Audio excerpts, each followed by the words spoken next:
Volatility देखने को मिली है। लेकिन सवाल यही है कि अब आगे की बाजार की चाल क्या रह सकती है, आगे पार्टिसिपेशन एफआईज का लौटेगा या फिर नहीं, और क्या आउटलुक यहाँ से बन रहा है, इस पर करते हैं बातचीत।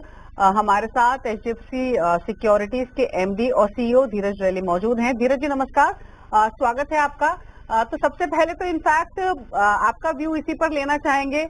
बजट जिस तरीके का आया, बजट के बाद जो रिएक्शन हमने मार्केट्स में कल देखा, आज जो हम बाजार में देख रहे हैं, मतलब क्या एक्सपेक्ट करें यहाँ से अब आगे जाते हुए मार्केट की चाल के पर्सपेक्टिव से? वॉलेटिलिटी क्या मार्केट्स में बनी रहेगी, क्या व्यू है इस समय आपका?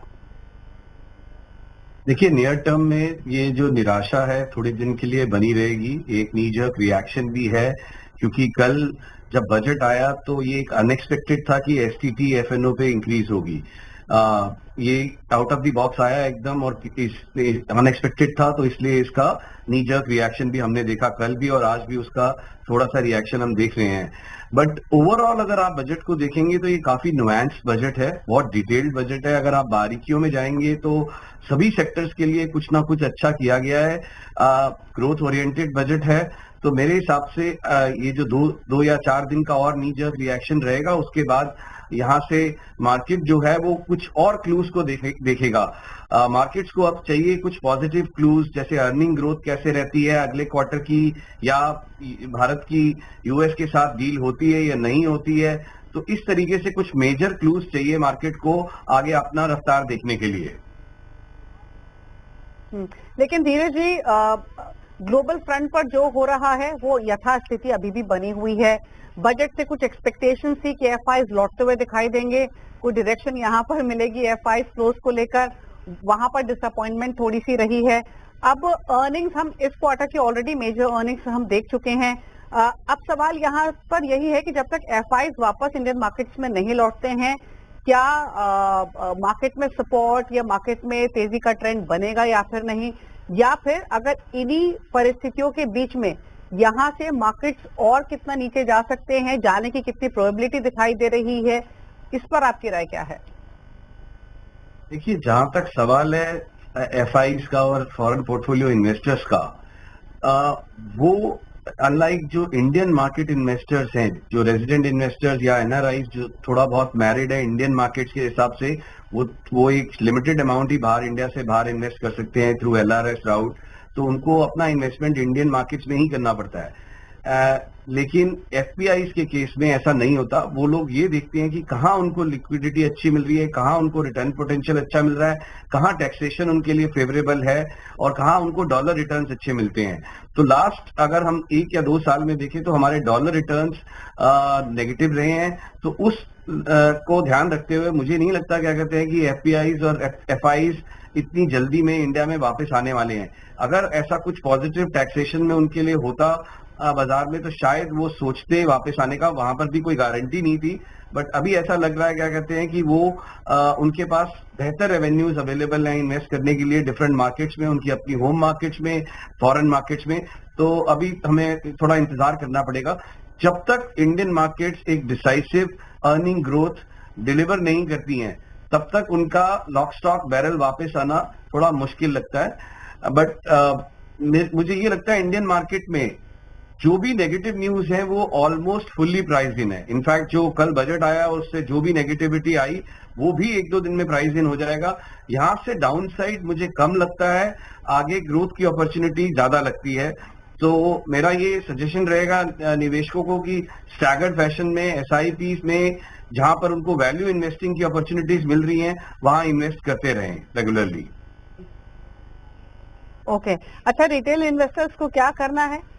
क्योंकि जिस तरीके के हालात हमने पिछले कुछ महीनों से लगातार मिड कैप स्मॉल कैप्स में देखे हैं, कल जो हमने मिड कैप स्मॉल कैप्स की पिटाई होते हुए देखी, थोड़ी घबराहट रिटेल इन्वेस्टर्स के मन में जरूर होती है। उनके लिए अब आपका सजेशन क्या है, क्या स्ट्रैटेजी उनकी होनी चाहिए इस समय मार्केट्स में? नेपाली में इस मार्केट को लास्ट 25 साल से देख रहा हूँ, एक बहुत बड़ा चेंज आया है इन्वेस्टर्स के बिहेवियर्स में। पहले वो वॉलेटिलिटी से घबरा जाते थे और वॉलेटिलिटी से निराश होकर वो लोअर लेवल्स पे सेल करते थे। अभी क्या है एचएनआईज में और रिटेल इन्वेस्टर्स में कि समझ आई है कि मार्केट्स में कुछ ऐसे पीरियड्स आएंगे जहां पर 1 2 3 साल के लिए स्टॉक मार्केट अंडर परफॉर्म करेगा, जबकि अगर देखें लास्ट ईयर भी तो वो पूरा रुपी टर्म्स में अंडर परफॉर्मेंस नहीं है। एटलीस्ट 8-10% रिटर्न सबको मिले हैं जो एफडी से बेहतर है और टैक्स एफिशिएंट रिटर्न है।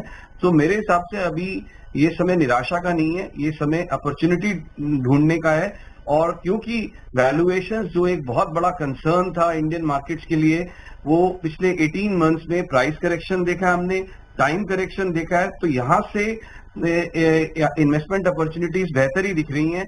तो इन्वेस्टमेंट्स में बने रहें और धीरे धीरे और इन्वेस्ट करें, यही मेरी सलाह रहेगी इन्वेस्टर्स को। ओके, और अपॉर्चुनिटीज धीरज जी कहाँ दिखाई दे रही हैं आपको, जहां पर अर्निंग, वैल्यूएशन, ये कंफर्ट हो?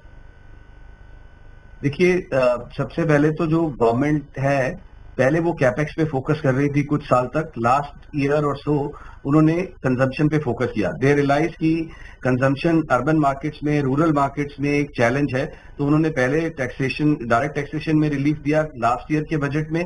और इस साल उन्होंने लास्ट ईयर उन्होंने जीएसटी में भी जीएसटी 2.0 लाके एक रिफॉर्म किया और स्लैब्स को कम किया और एक रिलीफ दिया।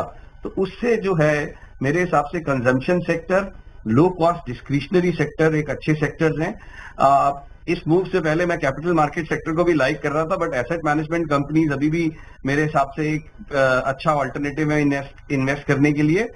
और इसके अलावा बैंकिंग सेक्टर आप पर्टिकुलरली देखेंगे, both PSUs and private sector bank, उनकी अर्निंग जो FY26 में है वो नियरली 0 to 2-3% ही रहेगी अर्निंग ग्रोथ।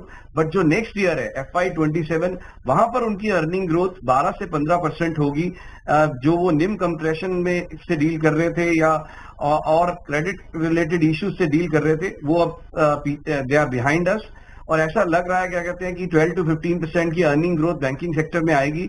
तो मुझे लगता है बैंकिंग सेक्टर में, कंजम्पशन सेक्टर में, लो कॉस्ट डिस्क्रिशनरी में, टेलीकॉम एक अच्छी अपॉर्चुनिटी है। तो इन सेक्टर्स में अगर आप निवेश करेंगे तो आपको बेहतर रिटर्न मिलेंगे। ओके, चलिए, तो यहाँ पर थीम बताई है धीरज जी ने, जहाँ पर कंजम्पशन की बात की है, टेलीकॉम का जिक्र किया है, बैंकिंग स्पेशली काफी फेवरेट रहा है म्यूचुअल फंड हाउसेस का भी पिछले 6 महीने साल भर में, और शायद यही फ्लेवर में रहेंगे आगे जाते हुए भी। थैंक यू धीरज जी, आप आए शो में और अपने व्यूज रखे मार्केट्स पर और हमारे व्यूअर्स को बताया एग्जैक्टली उनकी रणनीति इस समय बाजार में क्या होनी चाहिए। और इस बीच आपको बता दें, बजट तो आपने कल सुना, लेकिन बजट में जो फैसले लिए गए हैं, जो अनाउंसमेंट की गई है, उस पर डिटेल